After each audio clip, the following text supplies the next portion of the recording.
पिछले वीडियो में हमने जाना था अच्छे लोगों के साथ भी कई बार बुरा क्यों होता है।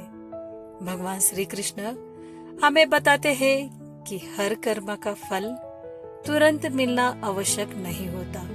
लेकिन अब एक और बड़ा प्रश्न हमारे सामने खड़ा है, क्या प्रारब्ध वास्तव में बदला जा सकता है या नहीं?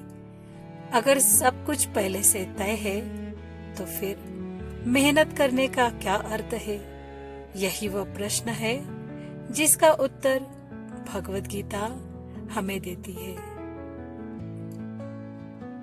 नमस्ते, विद्या दत्ता चैनल पे आप सभी का हार्दिक स्वागत है। यहाँ हम श्रीमद् भगवत गीता की शिक्षाओं को आज के जीवन से जोड़कर सरल भाषा में समझते हैं। तो आइए समझते हैं कि प्रारब्ध बदला जा सकता है।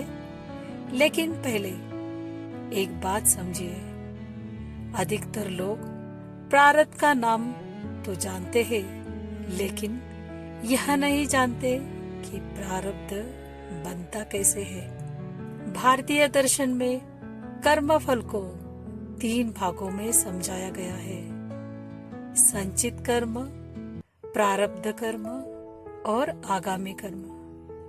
संचित कर्म का अर्थ है अब तक किए गए सभी कर्मों का एक विशाल संग्रह, लेकिन इस पूरे संग्रह का फल एक साथ कभी नहीं मिलता। उसमें से कुछ कर्म फल देने के लिए चुने जाते हैं, उन्हें प्रारब्ध कहा जाता है। और आज हम जो कर्म कर रहे हैं उन्हें आगामी कर्म कहा जाता है। यानी आज हम जो कर्म कर रहे हैं वे संचित में जुड़ जाते हैं और उसी संचित में से कुछ कर्म आने वाले समय में प्रारब्ध बन जाते हैं। अब सबसे बड़ा प्रश्न यह है कि क्या प्रारब्ध बदला जा सकता है? उत्तर है हाँ भी और नहीं भी। कल्पना कीजिए, एक किसान अपने खेत में बीज बो चुका है। अब वह गेहूं के बीज को आम के पेड़ में नहीं बदल सकता, लेकिन वह खेत की देखभाल कर सकता है, सिंचाई कर सकता है और खरपतवार हटा सकता है। यही वर्तमान कर्म की सबसे बड़ी शक्ति है।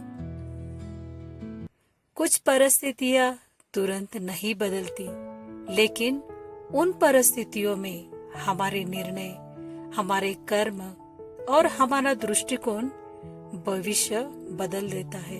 इसलिए भगवान श्री कृष्ण भाग्य के भरोसे बैठने की नहीं, बल्कि कर्म करने की प्रेरणा देते हैं। आज का सही कर्म कल के बेहतरीन प्रारब्ध की नींव रखता है। लेकिन यहाँ एक और गहरा प्रश्न उठता है, अगर हमारा भविष्य हमारे कर्मों से बनता है तो फिर ऐसा क्या है जो हमें बार बार एक जैसे निर्णय लेने पर मजबूर करता है? यही प्रश्न हम अगले वीडियो में समझेंगे, क्योंकि भगवान श्री कृष्ण कहते हैं सत्व, रज और तम, ये तीनों गुण हमारे पूरे जीवन को अंदर से प्रभावित करते हैं। अगर वीडियो आपको उपयोगी लगी हो तो इसे लाइक करें और कमेंट में अपने विचार लिखें और चैनल को सब्सक्राइब जरूर करें। फिर मिलेंगे अगले वीडियो में। तब तक स्वस्थ रहिए, प्रसन्न रहिए। Thank you. राधे राधे।